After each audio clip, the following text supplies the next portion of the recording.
राज्य के विद्युत मंत्री जगदीश रेड्डी ने बताया कि जन समस्याओं को लेकर आवाज बुलंद करने की जिम्मेदारी पत्रकारों पर ही है।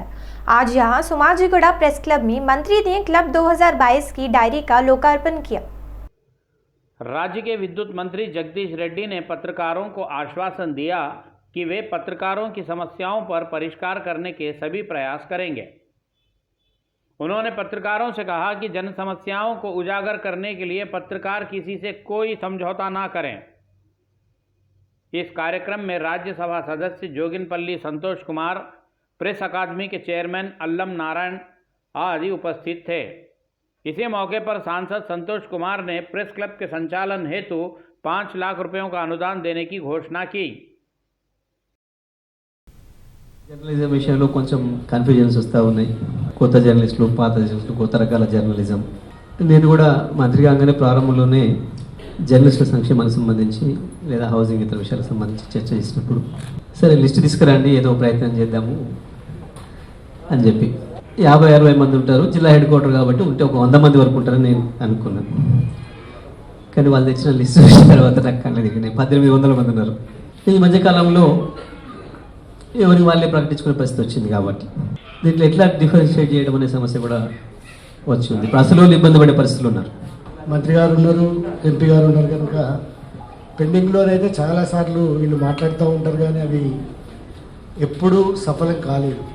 మీరన్నా కొంత శ్రద్ధ తీసుకుంటే వచ్చే నిధులు విడుదల చేయిస్తే ఈ ప్రెస్ క్లబ్ నిజంగానే ఒక సాంస్కృతిక కార్యకలాపాల, జర్నలిస్ట్ కార్యకలాపాల ఈ ప్రెస్ క్లబ్ ఇంకింత సుందరంగా తయారయ్యే అవకాశం ఉంది. तेलंगाना साहित्य अकादमी के चेयरमैन गौरी शंकर ने कहा कि राज्य की भावी पीढ़ियों को तेलंगाना की साहित्य संपदा उपलब्ध कराने के लिए अकादमी हर संभव प्रयास कर रही है। उन्होंने बताया कि मुख्यमंत्री केसीआर के आदेश अनुसार साहित्य संपदा को सुरक्षित रखने के कार्यक्रम आरंभ किए गए हैं। तेलंगाना साहित्य अकादमी के चेयरमैन गौरी शंकर ने बताया कि अकादमी के तत्वावधान में अब तक 120 पुस्तकों की छपवाई की गई है। उन्होंने बताया कि आगे भी और कुछ पुस्तकों की छपाई की जाएगी। गौरी शंकर ने खुलासा किया कि राज्य में स्थित समस्त पेशों से संबंधी साहित्य को एक ही स्थान पर निक्षिप्त किया जाएगा। उन्होंने बताया कि तेलंगाना में केजी से पीजी तक की शिक्षा प्राप्त कर रहे विद्यार्थियों की संख्या 1 करोड़ तक है।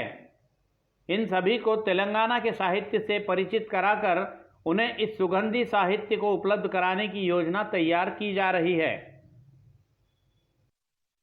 కుల వృత్తులకు సంబంధించినటువంటి నిఘంటువుల్ని వెలువరిస్తాం. అంటే కుల వృత్తులకు సంబంధించిన నిఘంటువులు ఇప్పటికే తెలుగు అకాడమీ కొన్ని వేసింది, తెలుగు యూనివర్సిటీ కొన్ని వేసింది, అట్లాగే ఆంధ్రప్రదేశ్ పాత సాహిత్య అకాడమీ ద్వారా కూడా కొన్ని వేసినటువంటి సంకలనాలు ఉన్నాయి. వాటన్నిటినీ తీసుకుని వచ్చేసి ఒక దగ్గర పెట్టేసి పదకోశాలని సీరియల్గా వేయాలనుకుంటున్నాం. ఆక్స్ఫర్డ్ డిక్షనరీ మాదిరిగా తీసుకురావాలని చెప్పేసి వాటిని అప్గ్రేడ్ చేస్తూ ముందుకు పోవాలని చెప్పేసి అనుకుంటున్నాం. అన్ని ప్రొఫెషనల్ కోర్సుల్లో చదువుతున్న విద్యార్థులు 1 కోటి మంది వరకు ఉన్నారు. పిల్లల దగ్గరికి తెలంగాణ భాషని, తెలంగాణ సాహిత్యాన్ని, తెలంగాణ సాంస్కృతిక వారసత్వ సంపదను అక్కడ తీసుకువెళ్లే పని కూడా మేము యాక్షన్ ప్లాన్ రూపొందించుకుంటున్నాం. उच्च न्यायालय के एकल न्यायाधीश द्वारा दिए गए फैसलों की जमीनों पर कानूनी अधिकार नहीं है। इसे चुनौती देते हुए हैदराबाद केंद्रीय विश्वविद्यालय ने उच्च न्यायालय के मूल न्यायाधीश के समक्ष अपील की। विश्वविद्यालय ने दलील दी कि दस्तावेज तथा आदेश न होने के कारणों से अधिकार नहीं है। यह कहकर फैसला सुनाना यह उचित नहीं है। केंद्रीय विश्वविद्यालय ने न्यायालय को बताया कि विशेष कानून के तहत स्थापित हैदराबाद विश्वविद्यालय को सरकार द्वारा आवंटित भूमियां सन 1975 से हमारे ही अधीन में है। विश्वविद्यालय ने यह भी बताया कि सरकार के साथ किए गए पत्र व्यवहार में यह भूमि विश्वविद्यालय की ही बताई गई है, कहकर स्पष्ट किया गया। विश्वविद्यालय ने जीएचएमसी द्वारा निर्मित किए जा रहे सड़क का इस्तेमाल किए बिना अंतरिम आदेश जारी करने के उच्च न्यायालय से निवेदन किया, जिसे उच्च न्यायालय ने खारिज कर आदेश दिया कि पूरी जानकारियों के साथ सरकार अपना काउंटर दाखिल करें। इस संबंध में सरकार को नोटिसें भी जारी की गई। प्रमुख फिल्म अभिनेत्री व ब्लू क्रॉस सोसाइटी कार्यकर्ता अकिनेनी अमला ने कहा कि पालतू कुत्तों अच्छा प्रशिक्षण देना बहुत आवश्यक है। आज यहां गच्चीबोली में पालतू कुत्तों के लिए नव स्थापित डॉगी विल्ले दी केनन क्लब का अमला ने उद्घाटन किया। इस संदर्भ में अमला ने कहा कि पालतू कुत्तों के लिए विशेष प्रशिक्षण के अतिरिक्त उनके लिए प्ले जोन स्थापित करना यह बहुत ही सराहनीय प्रयास है। उन्होंने बताया कि कोरोना जैसे संकट काल में ऐसे केंद्रों की अति आवश्यकता है। उन्होंने बताया कि ब्लू क्रॉस सोसाइटी द्वारा सड़कों पर घूमने वाले कुत्तों को वैक्सीन लगाने के साथ साथ उनके परिवार नियोजन के ऑपरेशन भी किए जा रहे हैं। इस कार्यक्रम में अमला के साथ माधापुर की डीसीपी शिल्पवल्ली सहित अन्य अधिकारी उपस्थित थे। పెంపుడు జంతు బాగా ట్రైనింగ్ ఇచ్చి బాగా పెంచితే అది అందరికీ ఉపయోగం ఉంటుంది. బాగా పెంచలేదంటే కరవడం, అరవడం, అన్ని న్యూసెన్స్ చేయడం జరుగుతుంది. దానివల్ల చాలామందికి హేట్రెడ్ పెరుగుతుంది జంతువుల పట్ల. అట్లా కాకుండా ప్రేమ పెరగాలంటే బాగా పెంచాలి, మంచి ట్రైనింగ్ ఇచ్చి వాటిని ఒక ఫ్యామిలీ మెంబర్ లాగా పెంచి ఉపయోగంగా ఉంటుంది. So I congratulate Amrita, wish her all the very best. प्रदेश कांग्रेस कमेटी के अध्यक्ष रेवंत रेड्डी द्वारा अपने फेसबुक में पोस्ट किया गया टीआरएस वर्सेस किसान नामक वीडियो सामाजिक माध्यम पे वायरल हो रहा है। इस वीडियो में एक सामान्य किसान कहता है कि किसान ही राजा कही जाने वाली बात फर्जी है। कीटनाशक की छिड़काव न करे तो फसलें बर्बाद हो रही है। उस दवाई का छिड़काव करने से फसलों के न उगने से किसान बर्बाद हो रहा है। यह कहकर किसान अपनी वेदना व्यक्त कर रहा है। रेवंत रेड्डी ने यह किसानों की सही पीड़ा कहते हुए इसे पोस्ट किया है। उन्होंने पोस्ट में बताया कि वास्तविक किसानों को धोखा देकर 150 एकड़ भूमि पर धान बोया हूं कहते हुए दोगली बात करने वाले केसीआर कैसे किसान कहलाते हैं। उन्होंने केसीआर तथा टीआरएस सरकार की कई प्रकारों से आलोचना करते हुए बताया कि इन किसानों की पीड़ा समझे बिना, उनकी तकलीफ़ों की ओर ध्यान दिए बिना रैतु बंधु हैं हम कहते हुए सप्ताह भर के कार्यक्रम आयोजित कर रही टीआरएस पार्टी के फर्जी किसानों के मुंह पर मारे जैसी यह बात क्या सही नहीं है। रेवंत रेड्डी ने कहा कि केसीआर अब ही सही आत्मचिंतन, आत्मविश्लेषण कर लें कहते हुए केसीआर की सारी खामियां गिनकर रेवंत रेड्डी ने सुनाई। రైతు ఈ మందులు కొట్టకపోతేనేమో చెట్లు చచ్చిపోతున్నాయి. ఈ మందులు కొట్టి కొట్టి కొట్టి కొట్టి అప్పులు ఎక్కువై రైతు చచ్చిపోయే పరిస్థితి వచ్చింది. అన్ని ఐఎస్ఐ మార్కు మందులే, కానీ పురుగులు మాత్రం చావవు. రైతుకు మాత్రం అప్పులు మిగిలిపోతున్నాయి. రైతే రాజు అని చెప్పారు. ఎవడండి చెప్పింది రైతే రాజు అని? రైతుకు కన్నీళ్లు కష్టాలు, లాస్ట్కు అప్పులు తప్ప ఏం మిగలవు. ఆఖరికి భార్య మెడలో ఉన్న పుస్తకాలు తాడు కుదబెట్టుకుని కూడా తాను మందులు కొనుక్కొచ్చే ప్రయత్నం చేయాలి. అది తప్ప వేరే మార్గం లేదు. ఆఖరికి పురుగుల మందు దాగి సావడం తప్ప వేరే మార్గం లేదు. అది రైతు పరిస్థితి. రైతే రాజట, ఎవడండి చెప్పింది? तेलंगाना में चल रहे गर्मागर्म राजनीतिक परिणामों से दल बदली कार्यवाहियां चलती ही जा रही है। ताज़ा तरीन कमलापुर परिधि के वार्ड सदस्य पुल्ला पुल्लैया मटला सुवन कुमार दोनों ने हुजूराबाद क्षेत्र के विधायक ईटेला राजेंद्र के समक्ष भारतीय जनता पार्टी का गमछा ओढ़ लिया। हुजूराबाद स्थित ईटेला राजेंद्र के कैंप कार्यालय में इस कार्यक्रम का आयोजन किया गया। वार्ड सदस्यों ने ईटेला राजेंद्र के हाथों अपने गले में भारतीय जनता पार्टी का गमछा डलवाने के पश्चात अपने अन्य साथियों को उन्होंने भारतीय जनता पार्टी में शामिल करवाया, जिसे ईटेला राजेंद्र ने पार्टी में स्वागत कर उनका गमछा ओढ़ाकर सम्मान किया। ईटेला राजेंद्र ने इसी मौके पर भारतीय जनता पार्टी में शामिल हुए नेताओं कार्यकर्ताओं को शुभकामनाएं भी दी। भारत बायोटेक ने घोषणा की कि कोरोना रोधी टीके की दोनों खुराक लगवाए लोगों की अपेक्षा बूस्टर डोज लगवाए लोगों में वेरिएंट सहित राजा के अन्य वेरिएंटों का भी सामना करने की ताकत है। इस डोज के कारण 5 गुना अधिक ताकत की वृद्धि हो रही है। कोवैक्सीन उत्पादक कंपनी भारत बायोटेक ने बताया कि बूस्टर डोज पर किए गए शोध एवं अनुसंधानों में इसमें भाग लिए 90% लोगों में अच्छे परिणाम आए हैं। भारत बायोटेक ने बताया कि टीके की दोनों खुराक लगवाने के 6 माह के बाद बूस्टर डोज लिया जा सकता है। भारत बायोटेक ने बताया कि बूस्टर से T cell, B cell immunity बढ़ने की पहचान की गई है। इसके परिणाम स्वरूप अधिक समय तक कोविड से सुरक्षा प्राप्त की जा सकेगी। संस्था ने बताया कि बूस्टर से कोई भारी दुष्परिणाम नहीं है। भारत बायोटेक के चेयरमैन डॉक्टर कृष्णा एल्ला ने हर्ष व्यक्त करते हुए बताया कि बूस्टर डोज पर किए गए प्रयोगों में जो सत्परिणाम आए हैं वही बड़ी प्रसन्नता की बात है। हनुमकुंडा जिले के काकतीय मेडिकल कॉलेज तथा केएमसी से संबंध 17 मेडिकल विद्यार्थी शनिवार के दिन कोरोना पॉजिटिव पाए गए हैं। सभी विद्यार्थियों को 2 बार टीकों की खुराक लगाने के बाद भी पुनः एक बार उनके कोरोना के शिकार होने को लेकर केएमसी में चिंताएं बढ़ी गई है। यहां काकतीय मेडिकल कॉलेज के 17 विद्यार्थियों में 2 दिनों की अवधि में आए पॉजिटिव रिपोर्टों को लेकर काकतीय मेडिकल कॉलेज में हड़कंप मचा हुआ है। यहां मेडिकल कॉलेज के विविध विभागों के कर्मचारियों सहित सभी पाठ्यक्रमों के विद्यार्थियों को मिलाकर लगभग 2000 से अधिक लोग कॉलेज में रहते हैं। इस समय इन सभी लोगों की कोरोना जांच की जा रही है।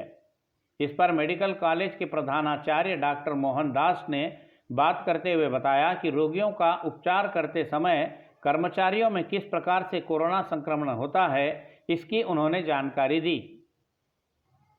उन्होंने बताया कि गत 2 दिनों से लक्षण वाले विद्यार्थियों की जांच करने पर वे सभी पॉजिटिव मामले दर्ज हो रहे हैं। उन्होंने बताया कि जो लोग पॉजिटिव पाए गए उनमें से अधिकांश लोग अपने घरों को चले गए हैं। शेष बचे विद्यार्थियों को छात्रावासों में स्थित कमरों में भेज दिया गया है। सभी का क्वारंटाइन में उपचार जारी है। तिरुमला तिरुपति देवस्थानम में वैकुंठ एकादशी के संदर्भ में गत वर्ष की भांति इस वर्ष भी भक्तों के लिए 10 दिनों तक वैकुंठ द्वारा दर्शन की सुविधा प्रदान करने की व्यवस्था करने का निर्णय लिया है। इसी के तहत 10 जनवरी कल सोमवार से वैकुंठ द्वारा दर्शन टिकट जारी करने की टीटी के अतिरिक्त ईओ धर्मा रेड्डी ने जानकारी दी।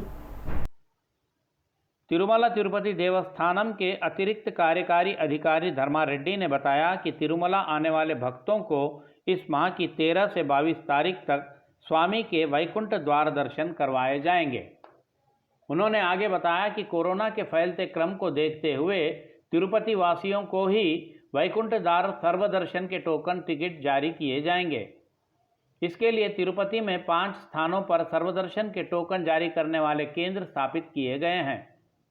धर्मा रेड्डी ने बताया कि इन केंद्रों द्वारा प्रतिदिन 5000 लोगों को वैकुंठ द्वार दर्शन करने की सुविधा प्रदान की जाएगी।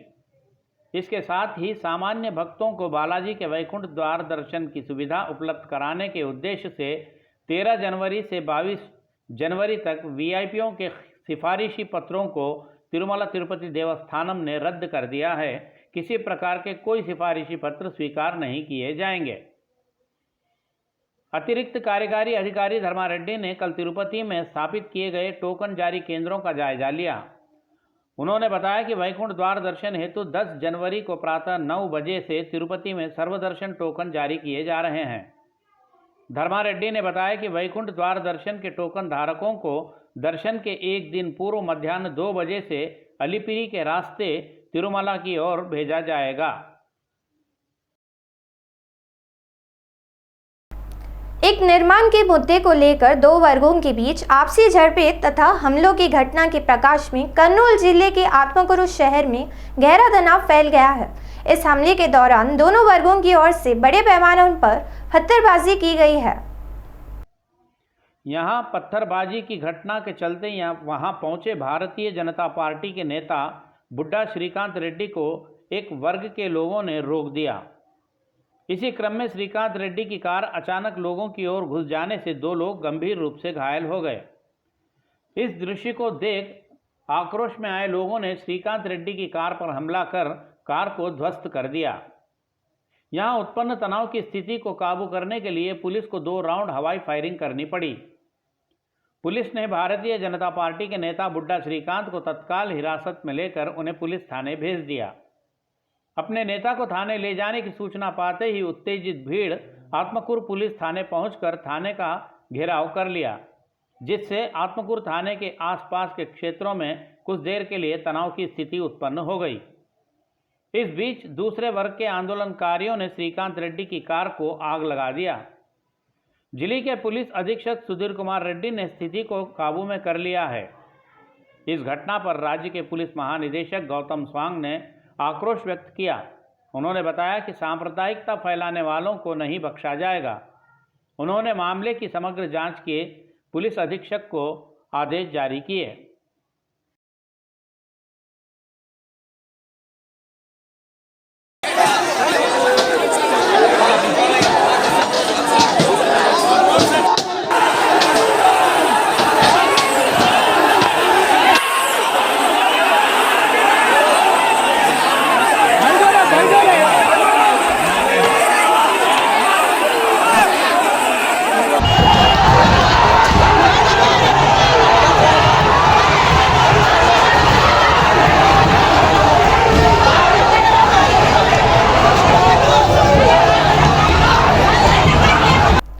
तेलंगाना राज्य में कोरोना वायरस से जान गंवाए लोगों के विषय में आधिकारिक आंकड़ों तथा वास्तविकता क्या है, यह बात बाहर नहीं आती। अब केंद्र सरकार द्वारा कोरोना मृतकों को 50,000 रुपयों की मुआवजा राशि देने की बात पर मृतकों की वास्तविक संख्या बाहर आने लगी है, जो सरकार द्वारा बताए गए आंकड़ों से 5 गुना अधिक है। कोरोना से इस माह की 7 तारीख तक तेलंगाना में 4,039 लोगों की मौत हो गई। यह सरकारी आंकड़े हैं, जबकि 7 जनवरी तक कोविड मुआवजा राशि की मांग करते हुए 26,000 आवेदन पत्र सरकार को प्राप्त हुए हैं। तेलंगाना राज्य आपदा प्रबंधन विभाग के सचिव राहुल बुज्जा ने बताया कि उनके पास 26,000 आवेदन आए हैं। उन्होंने बताया कि इनमें से 12,000 आवेदनों को जिला कलेक्टरों की अध्यक्षता वाली कमेटियों ने मंजूरी भी दे दी है। हर सोमवार को उस दिन तक दर्ज हुए आवेदनों को डाउनलोड कर जिलों की समितियां उन आवेदनों पर निर्णय लेती है। अधिकारियों का कहना है कि नियमों में रियायतें देने से ही मुआवजे के आवेदनों की संख्या बढ़ती जा रही है।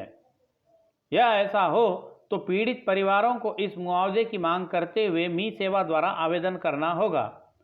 अधिकारियों का कहना है कि रोगी को अस्पताल ले जाते समय उसकी रास्ते में ही मौत हो जाने या अस्पताल पहुंचते ही मौत हो जाने पर भी उनका रिकॉर्ड गणना में न आने से भी आवेदनों की संख्या बढ़ती जा रही है। यह स्पष्ट हो रहा है कि मरने वालों की संख्या सरकारी आंकड़ों से कई गुना अधिक है। लोग सरकारी आंकड़ों को लेकर काफ़ी असमंजस में और नाराज हैं।